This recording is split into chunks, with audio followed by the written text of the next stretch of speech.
So I'm Shacey, the president and CEO of Insulet Corporation. We are a Massachusetts-based company with a mission to improve the lives of people living with diabetes.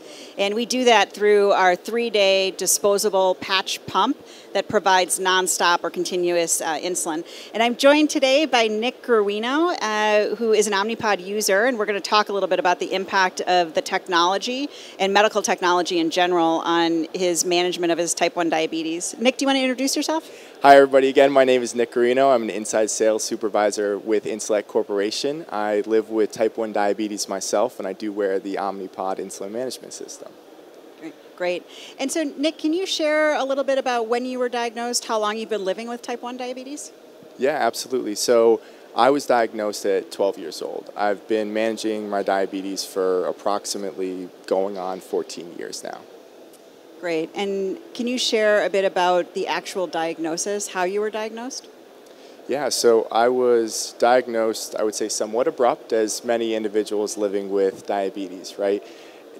There was a day where I was experiencing what I now know as symptoms of hypoglycemia, hyperglycemia before I had them. So I would walk into the cafeteria on a daily basis and get a 3-pack of M&M cookies and not feel so well in the afternoon, right? And now I know my blood sugar was high. It got to the point where there was one day that I was sitting home and I woke up just shaking tremendously and didn't exactly know what to do. So I didn't stay home much during my younger years. You know, both my parents worked, so you went to school. And as a result, I felt pretty lousy about asking my mother to stay home that day, but something didn't feel right. As a result, as any great mother would, she cooked me pancakes, made sure that I was fed for the morning and started me off on my day. 5 minutes later, I started to feel great again.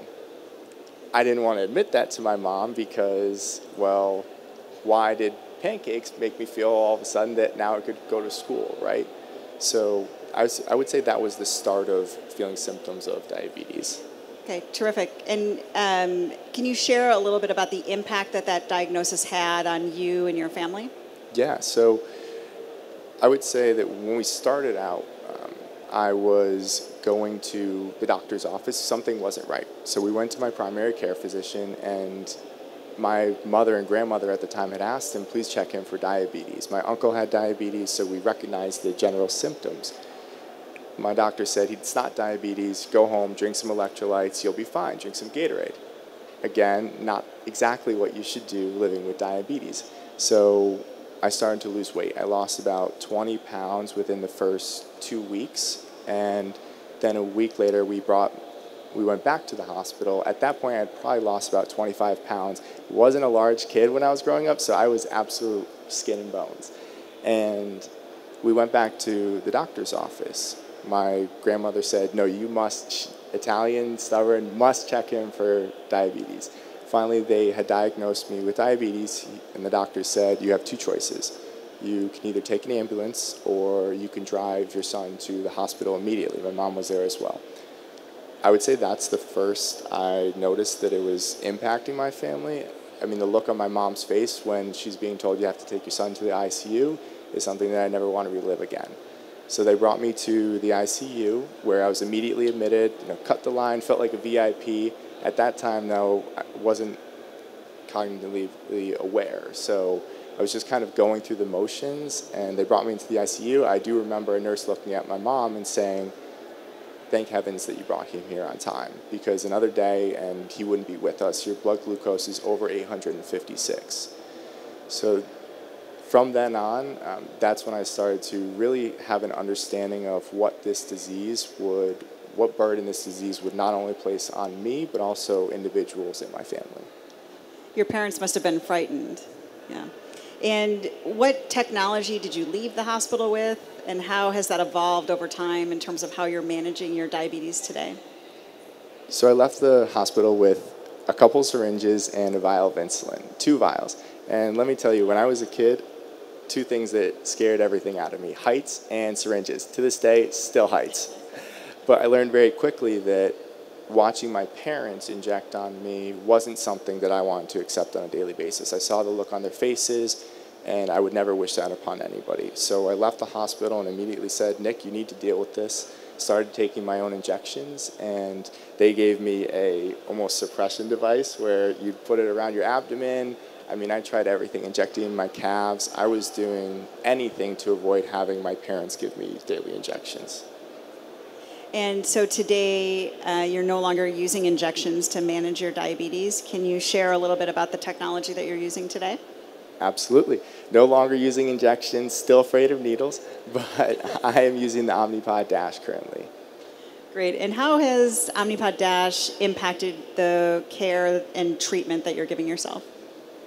So I would say twofold, Omnipod Dash and Omnipod in general, right? I started off on the Omnipod system, and two things changed for me immediately. I was on other therapies growing up after syringes, being a tubed insulin pump, right? Had a cord and then a device a little bit smaller, kind of like a beeper, often referred to as a beeper in high school especially. But then transitioned one day to Omnipod, and what I found was that I no longer had to be diabetic. When I was younger and had an insulin pump on my side or injections, everyone saw what I was doing to take care of my diabetes. So I was often labeled as diabetic, and then I labeled myself as diabetic. Now I'm Nick, and I live with diabetes, that I can make decisions on a daily basis based on what I'm doing with my diabetes in the background. So I'm really in the driver's seat, and my diabetes is just along for the ride. Omnipod Dash helps me cope with it. Yeah, that's terrific, Nick. Can you share a little bit with us about how you became aware of Omnipod or the other technologies that you were using to manage your diabetes? When I was younger, I went to my doctor, and he provided me my first insulin pump. And at that time, there wasn't many choices. It was you stay on syringes or you move towards a tubed insulin pump. So that's what I accepted. That was my norm for probably 12 plus years because I didn't know anything else. I didn't have a choice. And I played college lacrosse.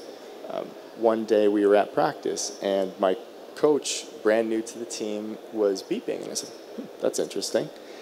Later in the practice, I didn't have my insulin pump on me. I often took it off. And what that led to, unfortunately, was a high blood sugar, so blurred vision, headache, everything. I accepted the fact that when I was playing lacrosse, I was going to be in the 300 or 400s. But for me, stubborn college athlete, I was going to do it to win.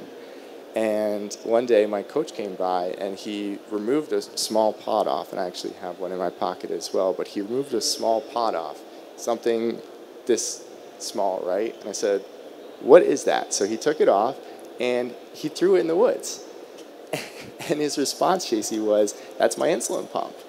My response was, no, it's not, because if I took my insulin pump off and threw it in the woods, my parents would not be happy.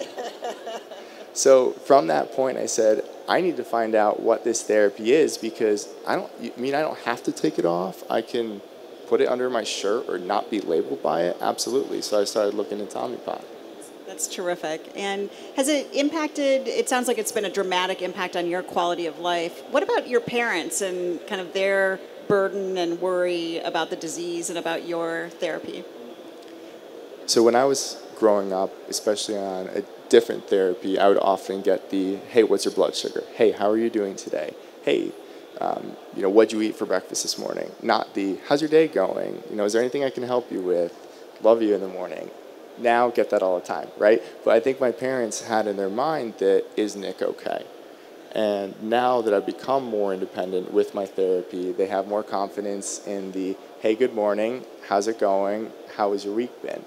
They know that I'm confidently taking care of my diabetes without having to second guess it, without having to worry about, has Nick been to his checkup? Has he been admitted to the ICU lately? Anything of that nature. Proud to say that I haven't yet and don't plan on being to the ICU anytime soon again. Terrific. Hey, Nick, can you share with all of us how important innovation in medical technology is to you and other people in the diabetes community? Great question, Chasey.